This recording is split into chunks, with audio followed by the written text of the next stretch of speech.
22대 국회 첫 국정감사가 진행되고 있습니다.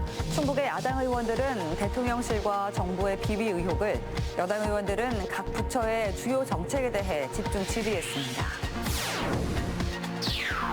충북교육청 소속 공무원들의 사기가 날로 저하되고 있어 대책 마련이 시급합니다.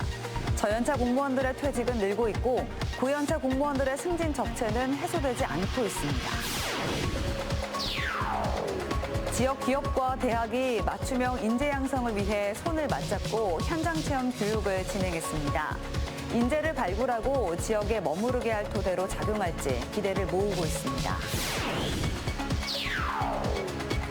일상 속 자원 순환을 경험하고 배울 수 있는 축제가 열렸습니다. 지역 어린이들과 사회적 기업들이 대거 참여해 의미를 더했습니다. 여러분 안녕하십니까. CJB 8시 뉴스 시작합니다. 22대 국회 들어 첫 국정감사가 진행되고 있습니다. 도내 지역구 의원 8명 가운데 야당 의원들은 대통령실과 정부의 비위 의혹을, 여당 의원들은 각 부처의 주요 정책을 집중 질의하고 있습니다. 오늘 먼저 행정안전위원회와 국토교통위원회 소속 의원 3명은 이번 국감에서 어떤 질문을 했는지 소개합니다. 이태영 기자입니다. 더불어민주당 이광희 의원은 행정안전위원회 국정감사에서 최근 김건희 여사 공천 개입 논란의 핵심 인물인 명태균 씨의 불법 여론조사 의혹을 집중 질의했습니다. 이 의원은 불법 여론조사에 대한 경미한 처벌을 지적하며 이번 사태를 제2의 국정농단이라고 주장했습니다. 제2의 국정농단이 아닌가라는 의구심이 들 정도입니다. 한 달 만에 정권이 무너진다고 대통령 부부를 협박을 합니다. 검찰을 협박을 하고 대한민국을 협박을 하고 이거 국민들에 대한 협박이라고 생각합니다. 이 밖에도 김 여사의 또 다른 특혜 의혹인 서울 양평고속도로에 대해 진상조사와 함께 원안대로 계획이 추진돼야 한다고 강조했습니다. 충북 지역 8명 국회의원 가운데 국토교통위 소속 의원은 2명입니다. 이현희 의원도 김건희 여사와 관련된 의혹에 집중했습니다. 특히 대통령 관저 불법 증축 의혹과 관련해 보안시설공사가 업체 선정부터 계약, 시공, 감독, 준공까지 전 과정에 불법이 자행됐다고 지적했습니다. 이는 김 여사의 관저 게이트라며 국토부 차원의 추가 감사와 나아가 특검을 통해서라도 윗선을 밝혀야 한다고 주장했습니다. 대통령 관저가 아무리 보안시설이라 하더라도 보안 때문에 불법이 합리화됩니까? 보안시설은 다 불법해도 돼요? 이외에 이 의원은 대통령 인수위 출신을 본부장 자리에 채용한 도로공사 서비스의 채용 비리 의혹을 제기했고, 오송 삼산단의 주차 부족 문제, 충청권 광역철도의 조기 추진에 대해서도 의견을 피력했습니다. 같은 국토위의 국민의힘 엄태영 의원은 여당인 만큼 정책적인 질의에 집중했습니다.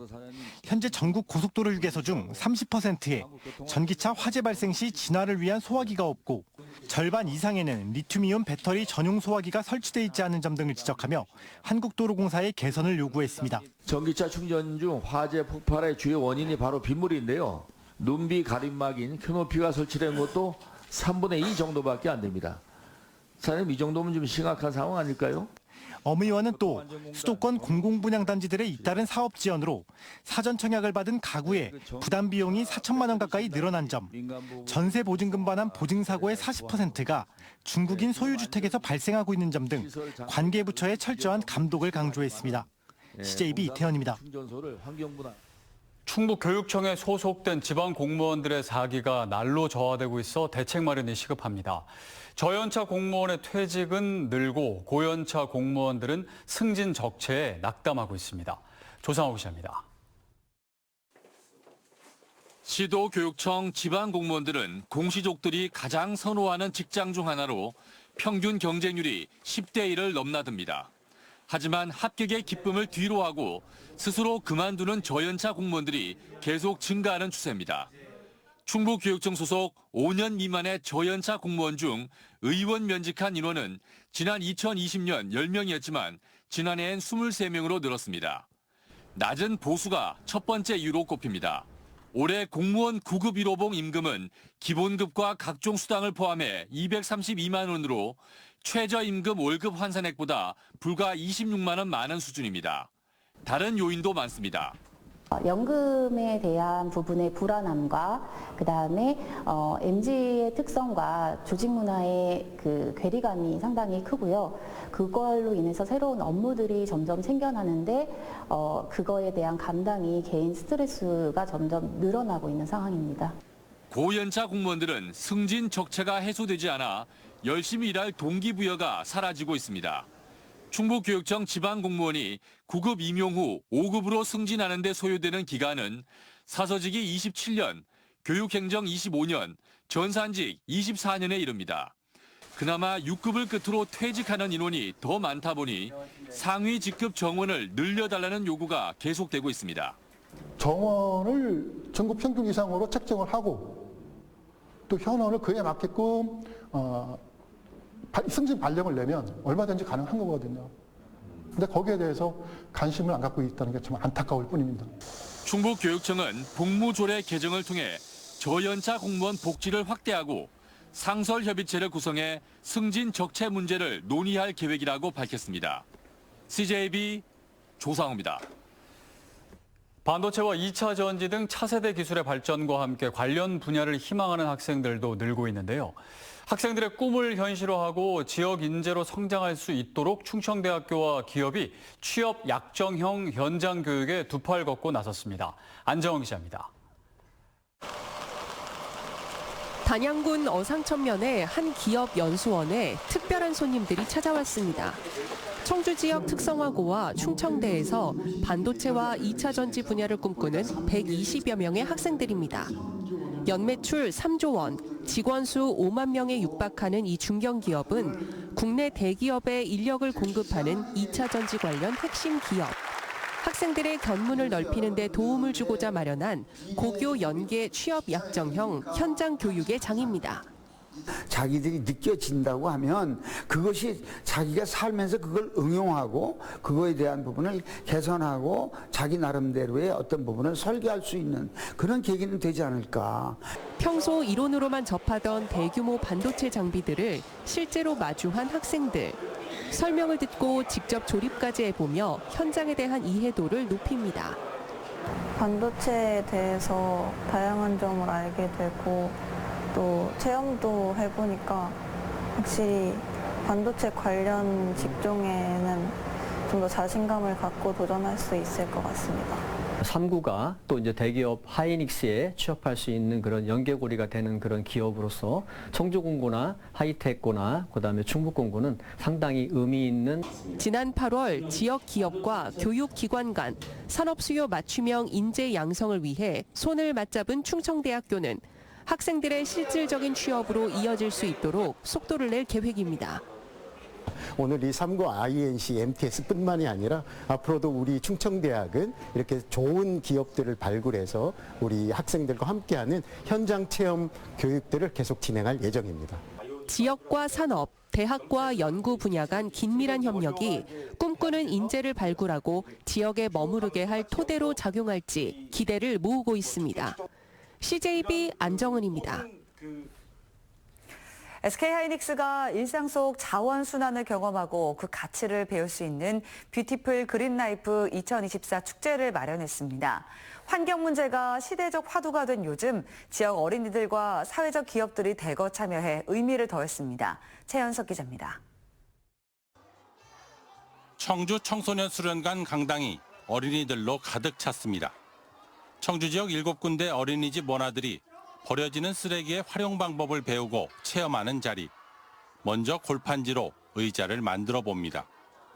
버려진 현수막으로는 지갑을 만들어 목에 걸어 봅니다.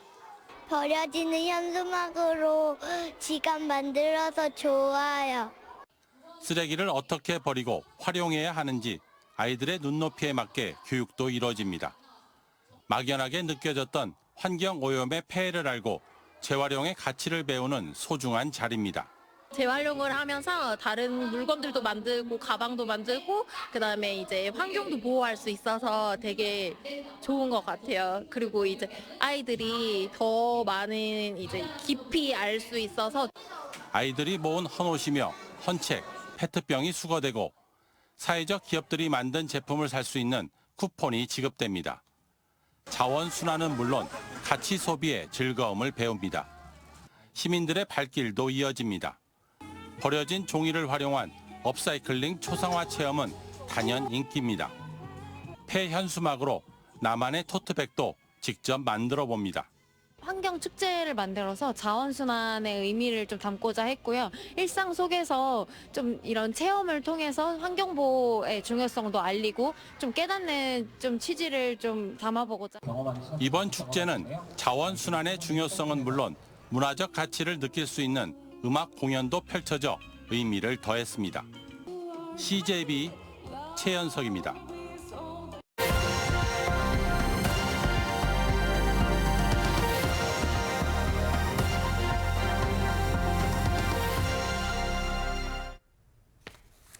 안도리지도리 다래미 한숨 바오길. 이 말하기도 어려운 이 길은 우리나라에서 가장 긴 지명입니다. 정선의 험한 산길에 붙은 이름인데 산촌 문화가 잘 담겨 있는 만큼 보존과 관광 자원화를 위한 검토가 이루어지고 있습니다. 주연 방송 윤수진 기자입니다. 길 이름 하나가 무려 13글자입니다. 정선 산골짜기에 있는 우리나라에서 가장 긴 지명인 안도리 지도리 다래미 한숨바웃길. 정선과 평창을 잇는 이 산길은 도로 하나 제대로 안 닦여 있던 시절 바위를 안고 돌고 등지고 돌고 다람쥐도 한숨 쉴 정도로 험악하다는 뜻을 담고 있습니다. 도로가 없을 때요. 글로 다녔어요. 바위를 안고 가야 되고 안고 붙들고 안고 돈다 해서 안도리, 등지고 돈다 해서 안도리 지도리. 그거 지나고 가서 이제 좀 힘들게 왔으니까 이제 이름 긴 게 다가 아닙니다. 전란을 피하기 위한 요새이자 도인들이 즐겨 찾던 별천지 또는 호랑이를 맨손으로 때려잡는 장수의 이야기 등 악명 높은 산길인 만큼 그 옛날 산중 문화가 고스란히 녹은 설화도 한가득입니다. 우리나라 특유의 해학과 서사가 묻어 가치가 높다고 평가되고 있습니다. 산촌 문화의 신비성, 그다음에 흥미성, 그다음에 지역성, 독보성 이런 거가 되게 강조된 곳이에요. 많은 설화와 이야깃거리 그리고 산촌 문화의 흔적들을 지니고 있습니다. 고유한 문화유산으로의 특성을 충분히 만끽하고 있는. 지금까진 사실상 방치된 실정이라 사장돼 버릴 거란 우려가 많았는데 내년부턴 이색 옛길의 적극적인 활성화가 추진됩니다. 지명하고 스토리텔링해서 관광 상품을 만들면 상당히 좋겠다. 실제로 그 구간을 체험할 수 있도록 저희들이 그렇게 만들 계획입니다.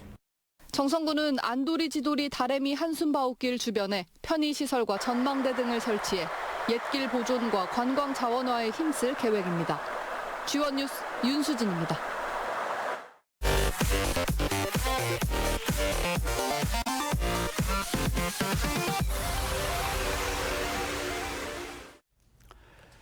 제18회 충청북도 기업인의 날 행사가 메리다 웨딩 컨벤션에서 개최됐습니다. 이 자리에서는 특장차 제조 분야의 독자적 기술력을 보유한 태광 기업이 종합 대상을 수상했고 피존 이주연 대표와 대현 하이텍 이병욱 대표 등이 자랑스러운 충북 기업인으로 선정됐습니다.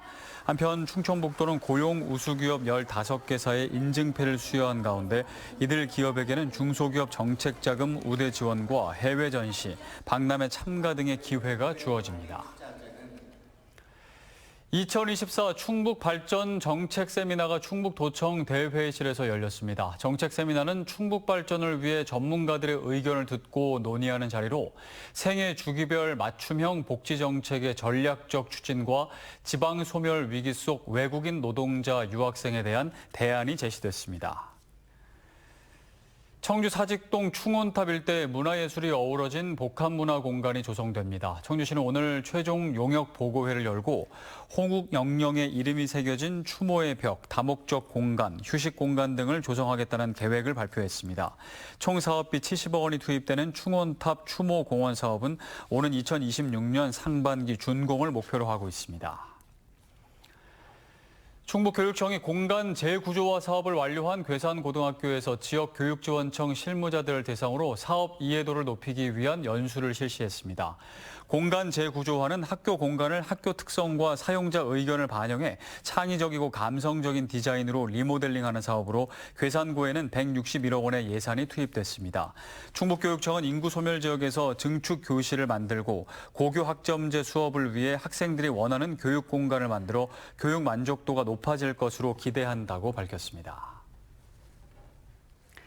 지난해 11월 청주에서 헤어진 연인을 스토킹하고 반려묘를 살해한 사건과 관련해 경찰의 피해자 보호 조치가 미흡했다는 지적이 나왔습니다. 기본소득당 용해인 의원은 전 남자친구가 스토킹한다는 피해자의 신고에도 경찰은 긴급 응급조치 등 별도의 피해자 보호 조치를 하지 않았고 스토킹 범죄 재발 우려를 판단할 수 있는 기준표인 판단조사표도 작성하지 않았다며 지적했습니다. 이에 대해 경찰은 긴급 응급조치 요건인 지속성과 반복성, 긴급성을 충족하지 못한 것으로 판단했다고 해명했습니다. 오늘 오후 2시 40분쯤 청주시 수곡동의 한 철거 공사 현장에서 상수도 관로가 파손되면서 일대 100여 가구에서 5시간 이상 수돗물 공급이 끊겼습니다. 청주시는 근처 공사 현장에서 철거 작업 중에 상수도 배관을 잘못 건드려 관로가 파손되면서 단수 사고가 발생했다며 급수 지원에 나서는 한편 긴급 복구하고 있다고 밝혔습니다. 충주시가 현재 9국 47과에서 11국 50과로 조직 개편을 추진합니다. 한시기구로 신설됐던 미래비전 추진단이 푸른 도시국으로 상시기구화하고 환경수자원본부는 환경국으로 개편합니다. 상하수도 분야는 별도의 사업소를 설치하고 건설국과 생활민원국이 신설됩니다. 충주시는 관련 조례가 시의회에서 통과되면 내년 1월부터 본격 시행할 계획입니다.